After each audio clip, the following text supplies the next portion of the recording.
Sir பேர் என்னங்க? கருப்பன். கருப்பன். அப்பா கருப்பன் குசும்புக்காரனா? இது கோயில் மாடு. கோவில் மாடுங்களா? Okay okay. வரும்போது எப்படி இருந்தாரு?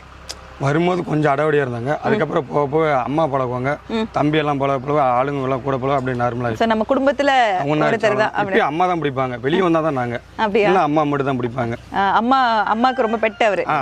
அம்மா மட்டும் தான் பிடிப்பாங்க. நாங்க வெளியே வந்தா மட்டும் தான் நாங்க பிடிப்போம். ஓகே. இந்த ஜல்லிக்கட்டுல அவர் பங்கு பெறும்போது ஒரு அழகு இருக்கும்ல, ஏன்னா பார்த்தாலே வந்து பாத்தீங்கன்னா ஒரு லுக் இருக்கு. அப்படிங்கும்போது அவரு வரும்போது அந்த அலங்காரத்தோட நடந்து வரும்போது நமக்கு ஒரு சந்தோஷம் இருக்கும்ல. நீங்க சொல்லுங்க, ஒவ்வொரு முறை அவர் வாடி வாசல்ல இருந்து வெளில வரும்போது எப்படி இருக்கும்? அதாங்க ராஜபோதையே. அதான் ராஜபோதையே. மற்றதெல்லாம் நம்ம இது வெளியே வந்து அந்த 30 நிமிஷம் மாடு வெளியே வரும்போதா அப்படி அங்கே போகும்போது நம்ம மனசு அவ்வளோ துடிக்கும். உள்ளே போகும்போது பட்டியல் துடிக்கும். வெளியே வந்து மாடு தெளிவாக போயிடுச்சுன்னா அவ்வளோ சந்தோஷமா இருக்கும். அவ்வளோ ராஜபோதை கதை. மற்றெல்லாம் எவ்வளவோ போதை இருக்கு, ஆனால் இதாங்க அவ்வளோ ராஜபோதை. அழகா சொன்னீங்க, அழகான வார்த்தை. ராஜபோதைன்னா என்ன தெரியுமா? அது அந்த நம்மளுடைய மாடு உள்ள போகும்போது ஒரு துடித்திருப்பு இருக்கும் உங்களுக்கு. பட்டிக்குள்ள போகும்போது ஐயோ அடுத்தது என்ன பண்ண போதோ அப்படின்னு இருக்கும். ஆனால் வெளியே வந்து அந்த கிராஸ் ஆகி போயிடுச்சுன்னா அவ்வளோ சந்தோஷம், அவ்வளோ ராஜபோதையா வெளியே வரும். அந்த ஒரு வாரம் அந்த வீடியோ தான் போட்டு பார்த்துட்டு இருப்போம். அதுக்கு மேலே நம்ம வந்து வெளியே ரிலாக்ஸாக வெளியே அடுத்ததுக்கு வெளியே போவோம். ஒரு வாரம் அந்த வீடியோ தான் போட்டு பார்த்துட்டு இருப்பாங்க. நிறைய பேர் வந்து ஃபேன்ஸா இருப்பாங்க ஊருக்குள்ள. சாருக்கு கேட்பாங்க, மாடு வீடியோ எங்க, மாடு பார்க்கணும், எப்போ வராங்க அப்படின்னு கேட்பாங்க. சாருக்கு எவ்வளோ ஃபேன்ஸ் இருக்காங்க?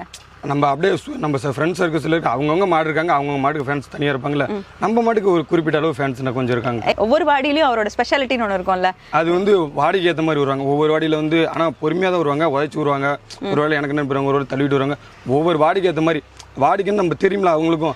நம்ம இடத்துக்கு ஒரு இடத்துக்கு போறோம்னா இந்த இடத்துல இப்படி இருக்குன்னு அவங்களுக்கு தெரியும். அது மாதிரி அவங்க தெரிஞ்சு அப்படியே போயிட்டு வருவாங்க. ஜெயிச்சுட்டு வந்ததுக்கு அப்புறம் நமக்கு தெரியும்ல, இப்போ நம்ம ஒரு டெஸ்ட்ல நம்ம ஜெயிச்சிட்டோம்னா நமக்கு ஒரு சந்தோஷம், ஒரு குதூகலம் நாள் முழுக்க இருக்கும். இப்போ மாடு பிடிப்படல அப்படின்னு மாட்டுக்கு தெரிஞ்சதுன்னா அன்னைக்கு நாள் முழுக்க அந்த மாடு எப்படி இருக்கும்?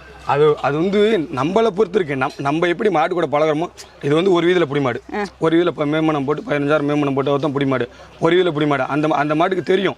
அது எப்படின்னா நம்ம அதை கவனிப்போம். எப்படின்னு வச்சுக்க, இப்போ நம்மளே தெரிஞ்சவங்களா இருந்தால் நம்மகிட்ட சண்டைக்கு வரவங்களை எப்படி பார்ப்போம், சண்டைக்கு வரவங்களை எப்படி பார்ப்போம். அது மாதிரி தான் நம்ம அண்ணனோ தம்பி அவங்கள அது வந்து நம்ம கவனிக்கிற போதிலே தெரிஞ்சுக்கும். இன்றைக்கி நம்ம நல்லா வந்திருக்கோம், நல்லா வரல அப்படின்னு அதுக்கே தெரிஞ்சுக்கும். அது தெரிஞ்சுட்டு அது புரிஞ்சு அதை நடந்துக்கிறதாங்க.